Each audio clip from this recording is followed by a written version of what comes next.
So you want to understand the absolute chaos and, yeah, the promise of today's AI revolution? What if I told you the key isn't in some futurist prediction, but in a dusty old blueprint from over a century ago? Because it turns out, to really get a grip on where we're headed, we have to look back. We need to unroll history's blueprint. It all boils down to this one really powerful idea. Back in the day, the second industrial revolution was all about building machines to do the heavy lifting, to replace and supercharge human muscle. Today, we're building algorithms to replace and supercharge the human mind. The first revolution gave us an assembly line for bodies. This one is giving us an assembly line for our very thoughts.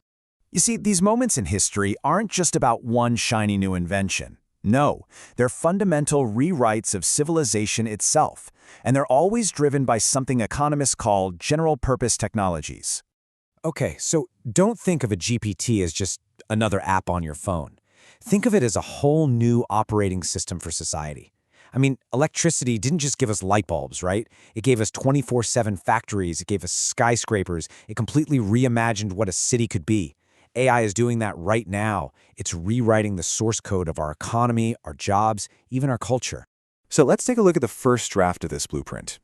How exactly did one of these massive technologies, take apart physical work? Well, it all started with a very specific and kind of ruthless idea.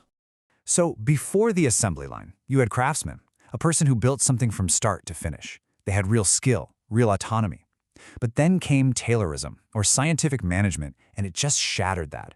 It was the intellectual software that lets you take a complex craft, chop it up into tiny, mindless, repeatable steps, and then measure every single second with a stopwatch. And the results? They were absolutely staggering. Henry Ford took Taylor's ideas and applied them to making cars, and the productivity jump was it was unbelievable. Building a Model T went from taking over half a day to just 93 minutes. I mean, that's the length of a movie. This is the siren song of the blueprint. Massive, undeniable efficiency. But, and this is a huge but, here's the collateral damage. The work was so mind-numbing, so completely soul-crushing, that in 1913, Ford had a 370% turnover rate. Think about that. He had to hire over 52,000 people just to keep a workforce of 14,000. People would literally just walk off the line mid-shift. All right, now let's fast forward 100 years. The machines look different, sure, but the blueprint is exactly the same. Only this time, the assembly line isn't for bodies in a factory. It's being built from minds, right inside the modern office. The parallel is just chillingly perfect. We've literally just swapped the manager with a stopwatch for an algorithm that tracks and dictates every single thing we do. It's digital Taylorism. For a delivery driver, it's the app telling them the exact route to take, how fast to go. For you, in an office, it might be software that monitors your keystrokes. The logic is identical. Break down complex brain work into tiny, measurable, and ultimately automatable pieces. And you've got to understand, this time, the blueprint isn't targeting manual labor. It is aimed squarely at the skilled, creative, white-collar jobs that we all thought were safe. Generative AI is deconstructing the craft of writing, of coding, of making art, and turning it into a series of prompts and outputs. But the blueprint goes way beyond just job disruption. The collateral damage playbook repeats itself with frightening accuracy, especially when we start talking about our planet. Back in the 19th century, people literally called the black soot belching from smokestacks the incense of industry. They saw it as the smell of progress. Today's pollution is invisible, but it's just as massive. The cloud is actually a network of giant physical furnaces, data centers, that are consuming the energy of entire countries and drinking up insane amounts of water, all just to power our AI searches. Now, here's a weird one. You'd think making AI models more efficient would mean we use less energy, right? Well, history screams, nope, wrong. It's this funky, counterintuitive idea called the Jevons Paradox. It says that when you make a resource cheaper and more efficient, you don't use less of it, you actually end up using way, way more. So more efficient steam engines led to coal consumption tripling. And today, more efficient GPUs are causing the energy demand from data centers to just skyrocket. The blueprint also has a chapter on the concentration of power. Because when the cost to build the core infrastructure, back then it was railroads, now it's data centers, is so high, you naturally get monopolies. The Gilded Age gave us the trust. Our age has given us the platform. And the way the original titans built their empires was just brutal. Take Rockefeller. He didn't just sell oil. He owned the whole system. He'd slash prices to drive a competitor out of business.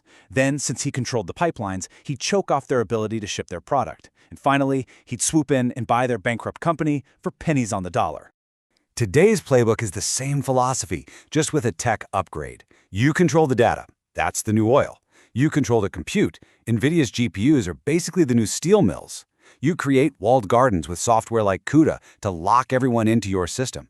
And you pull off slick moves like commoditizing the complement, like when Meta open sources its AI model Llama, making the model itself cheap so that the real value stays locked in their platform, which has all the data. So when all this collateral damage, the job losses, the monopolies, the pollution, when it all gets a bit too much to ignore, how do the architects of these revolutions suggest we fix it? Well, you guessed it. The Blueprint has a section on that, too. So Henry Ford's famous $5 day, that wasn't charity. It was a cold, hard calculation. It was an efficiency wage designed to stop that insane 370% turnover rate and to keep unions out of his factories. So today, when you hear tech billionaires talking about universal basic income, you have to ask, is it a genuine safety net? Or, as some critics say, is it just hush money? Is it a neo-Fordist tactic to keep a whole lot of people quiet after their jobs have been automated away? And then there's the other go-to solution, philanthropy. Andrew Carnegie preached his gospel of wealth, building libraries for the poor, which is great. But at the same exact time, his company was hiring armed mercenaries to violently put down striking workers at his steel mill. Today, you have a lot of tech elites championing effective altruism, focusing on these huge, abstract, far-off risks like a rogue AI apocalypse. But critics point out that it's a very convenient way to ignore the very real, very present-day harms their technology is causing, like algorithmic bias and mass job displacement. And this brings us to the most crucial point of all. There's this massive delay. Society's ability to respond is always lagging behind the technology. I mean, it took decades to get laws to break up the big trusts or to finally regulate pollution. We are living in that exact same gap right now with AI. So that leaves us with the central question of our time, really. The blueprint is laid out. We can see the patterns repeating themselves, almost perfectly. But this time, the technology is moving exponentially fast. It's not spreading through physical rails. It's spreading as frictionless data at the speed of light. Meanwhile, our laws, our ethics, our social contracts, they all adapt at a slow, painful, linear pace. So, knowing what the blueprint tells us is coming, how in the world do we close that gap?